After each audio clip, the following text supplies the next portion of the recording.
बोलो जयकारा बोल मेरे श्री गुरु महाराज की जय। सतगुरु ही हैं जीव के जग में साचे मीत, ता तेरे मन रैन दिन कर सतगुरु से प्रीत। बोलो जयकारा बोल मेरे श्री गुरु महाराज की जय। बोलिए सांचे दरबार की जय। श्री आनंदपुरवासी भगवान की जय। श्री नगली निवासी भगवान की जय। समस्त भगत जी को जय सच्चिदानंद जी। भगत जी, इस चैनल को सब्सक्राइब कीजिए, वीडियो को भी लाइक कीजिए और वीडियो को ज़्यादा से ज़्यादा गुरुमुखों के पास शेयर कीजिए, ताकि यह भक्ति में सत्संग समस्त गुरुमुख जन तक पहुंच सके और आप भी पूर्ण के भागी बने। जय सच्चिदानंद भगत जी। आषाढ़ माह में पूर्णमासी के दिन पवित्र पर्व गुरु पूर्णिमा परंपरागत श्रद्धा और विश्वास से मनाया जाता है। महर्षि वेद व्यास ने मानव समाज को एक अनूठी भेंट दी। उन्होंने ईश्वरीय संचित ज्ञान का संपादन करके ऋग्वेद, यजुर्वेद, सामवेद तथा अथर्ववेद का वर्गीकरण किया। 18 पुराणों, महाकाव्य, महाभारत तथा श्रीमद्भागवत गीता की रचना की। ऐसा माना जाता है कि व्यास ने गुरुओं के गुरु दत्तात्रेय को भी शिक्षा दी थी। गुरु पूर्णिमा को व्यास पूर्णिमा भी कहा जाता है, क्योंकि ज्ञान का पहला पाठ वेद व्यास से ही प्राप्त हुआ। गुरु पूर्णिमा दिव्य ज्ञान के स्रोतों को खोलने का दिन है। अध्यात्म पिपासु अपनी साधना गुरु पूर्णिमा के शुभ दिन से ही आरंभ करते हैं। ऐसी प्रथा थी कि धार्मिक गुरु व उनके शिष्य किसी स्थान पर बैठकर स्वाध्याय और वेदांत पर चर्चा करते थे। गुरु का स्थान भगवान से भी बड़ा माना गया है, क्योंकि गुरु व्यक्ति एवं भगवान के मध्य एक कड़ी का कार्य करता है। साधना पथ में सद्गुरु का वर्ण करना होता है। आत्मबल को जगाने का काम गुरु ही करता है। गुरु अपने आत्मबल द्वारा शिष्य में ऐसी प्रेरणा भरता है कि वह सद्मार्ग पर चल सके।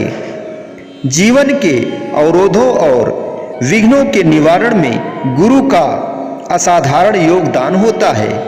गुरु शिष्य को अंतःशक्ति से परिचित नहीं कराता, बल्कि उसे जागृत और विकसित करने का हर संभव उपाय भी बताता है।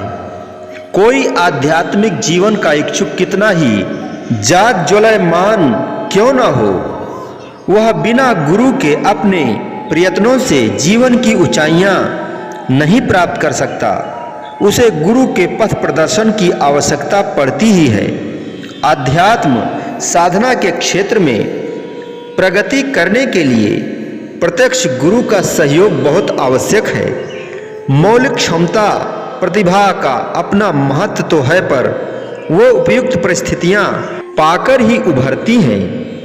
यह हमारा सौभाग्य है कि सद्गुरु संचित ज्ञान और उस ज्ञान की धाराओं की व्याख्या विवेचना करने वाले प्रत्यक्ष गुरु का सहयोग हमें प्राप्त है।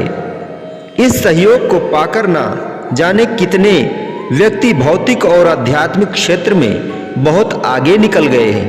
सद्गुरु इस धरती पर शिष्यों को निर्मलता प्रदान करते हैं। सद्गुरु शिष्य की प्रत्येक जिज्ञासा, जीवन की प्यास को शांत करते हैं। सद्गुरु की कृपा से ही शिष्य जीवन की बाधाओं, कष्टों से मुक्ति पाता है। सद्गुरु कभी शिष्य की परीक्षा नहीं लेते, क्योंकि वे तो उसी दिन उस व्यक्ति को समझ जाते हैं जिस दिन वह उनके समक्ष प्रथम बार शिष्य बनने को प्रस्तुत होता है। एक अध्यापक प्रथम दिन ही अपने विद्यार्थी से 2-4 प्रश्न पूछकर समझ जाता है कि उसका शिष्य ज्ञान के किस स्तर पर खड़ा है और उसे किस प्रकार से कहाँ तक ले जाना है, किंतु वह ऊपर से सामान्य रहते हुए भी उसे शिक्षा देता ही रहता है। सच्चा शिष्य तो वही है जो अपनी त्रुटि समझकर उसे सुधारने का सार्थक प्रयत्न करे। केवल प्रभु की माया, सद्गुरु की लीला कहने से ही कुछ नहीं बन जाता, उसकी विवेचना करनी पड़ती है। गुरुदेव के प्रत्येक संकेत का वही अर्थ समझना पड़ता है जो वो समझाना चाहते हैं। एक बार भगवान महावीर किसी नगर में पधारे। वहां उनसे मिलने जयंती पहुंची। उसने भगवान महावीर को प्रणाम करके एक प्रश्न किया, भगवान कृपा कर यह बताएं कि सोना अधिक अच्छा है या जागना। भगवान महावीर ने उत्तर दिया, अपने स्थान पर दोनों ही अच्छे हैं। जयंती को यह बात समझ में नहीं आई। उसने अपनी दुविधा व्यक्त करते हुए पूछा, भला दोनों विपरीत बातें किस प्रकार से अच्छी हो सकती हैं? तब भगवान महावीर ने स्पष्ट करते हुए कहा, जयंती, जो लोग अधर्मी होते हैं उनका सोना ही अच्छा है, क्योंकि वह जब तक सोते रहेंगे तब तक वह अधर्म का कार्य नहीं करेंगे। लेकिन जो धार्मिक लोग हैं उनका जागना ही अच्छा है, क्योंकि जगे रहकर वह सत्कर्म ही करेंगे। इससे मानवता को लाभ पहुंचेगा। इसलिए मैंने कहा कि सोना भी अच्छा है और जागना भी। जयंती को अपने प्रश्न का उत्तर मिल गया।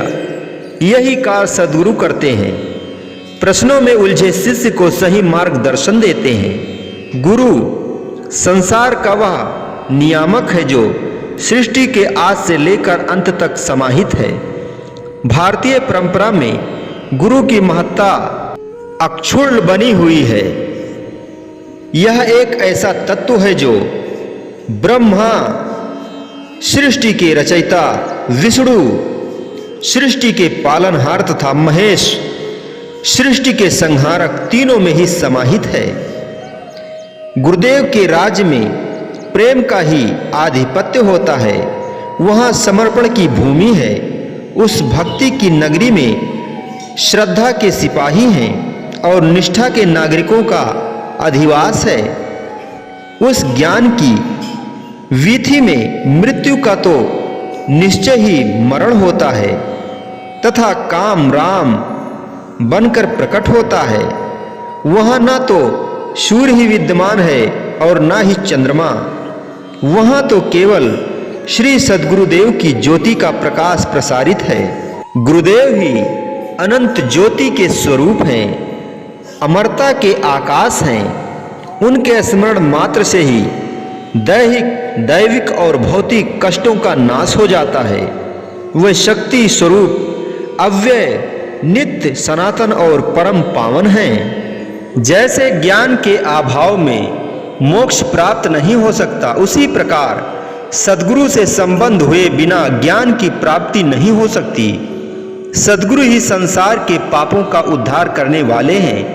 भवसागर से पार उतारने के लिए गुरुदेव के द्वारा दिया गया वास्तविक ज्ञान ही नौका के रूप में शिष्य को प्राप्त होता है। मनुष्य उस ज्ञान को प्राप्त करके भवसागर से पार हो जाता है।